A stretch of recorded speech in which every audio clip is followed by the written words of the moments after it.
Hello, Aquarius, Sun, Moon, Rising, and Venus signs. Kamusta kayo? Sana ba'y nasa mabuti kayong kalagayan? Welcome back po sa Star Tarot. At kung bago kayo dito, welcome din po kayo.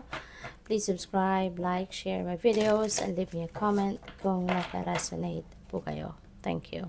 So, tignan natin kung ano mga messages ninyo. We have the Queen of Pentacles. Wow. And this is comfort. Hindi lang ito comfort sa pera, no? Ang napipick up ko dito, but this, excuse me, could be the comfort as well sa yung pamumuhay mismo, you know?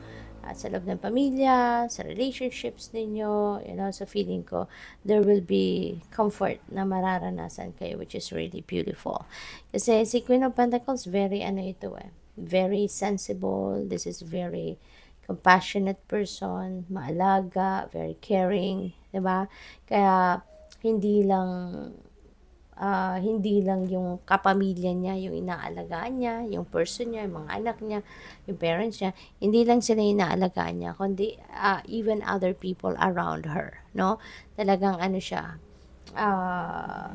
nag-expand, no, yung puso niya for helping other people. So maaari din na kayo ito, 'di ba? You're going to embody the energy of Queen of Pentacles at pwede rin ang trabaho ninyo. Baka nasa caregiving industry kayo, baka nasa medical field kayo, na kayo yung nag-aalaga ng mga pasyente, yung mga ganon. So, pwedeng nurse, doctor, mga ganon, or allied health professional siguro kayo. Kaya, congrats, kasi it takes a unconditional love, no? For you to be able to take care of other people na, lalo na kung hindi mo naman kamag-anak, hindi mo naman kadugo, it takes unconditional love for you to be able to do that. Kaya, good, kudos to you, no? For doing that. So, yun, at hindi lang sa ganon paraan kayo nag-aalaga, but also you are providing as well financial needs, no, ng inyong pamilya, no? Kaya parang isa kayong ulirang tao talaga, ulirang kapamilya, no? Kasi pwede rin na kasi kayo ay isang nanay na, no? Pwedeng isa na kayong nanay, ganon. Kaya parang inako mo na rin yung responsibilidad na even yung pagpo-provide ng pera, pagpo-provide ng financial needs ng pamilya ay nandiyan na rin sa balikat ninyo. So, we also have Nine of Pentacles. This is another comfort energy. So, napakaganda, napakaswerte ninyo ngayon, Aquarius, kasi parang very comfortable siguro ang magiging buhay ninyo, pati na rin ang pamumuhay ng mga kapamilya ninyo. No? Kasi maraming pera, no? Pagdating sa pera, you will be comfortable, you will be sagana, you will be prosperous and abundant. At ano kayo ngayon, mararanasan ninyo rito siguro yung kaluwagan, no? Pagdating sa inyong kaperahang aspeto na parang hindi na kayo mamomroblema na kung ano yung pambili ng mga basic needs ninyo. Hindi mo na yung poproblemahin. Si Nine of Pentacles then, this is an energy na nagsasabing ikaw ay nakuha mo na yung or marireceive mo na yung inyong bunga ng hard work mo, bunga ng inyong pagsisikap. Now, this is the time that you are going to receive the fruit of your labor. Okay? Kaya, congrats sa iyo. Kasi magiging maluwag, no, ang inyong pamumuhay. So, we also have the Eight of Cups. Ayan. So, si Eight of Cups, this is departure energy, new beginning energy. Meron kayong pupuntahan, meron kayong iiwanan, meron kayong tatalikuran dito, no? Departure.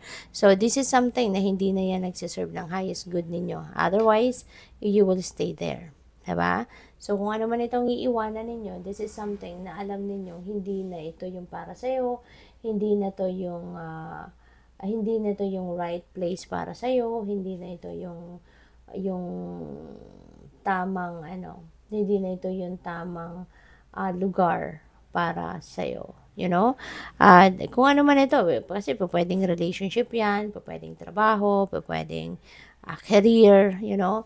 So, you can feel, no, that you don't belong there anymore. No? Alam mo na hindi na yan ang para sa'yo. Kaya it's time for you to move on. No? At kung saan man kayo patungo dyan, ikaw ay magsisimula ng bagong buhay, magsisimula ka ng panibagong yugto, no, sa buhay ninyo. So, what else? We have El Moria, awakening presence, the universe is with you.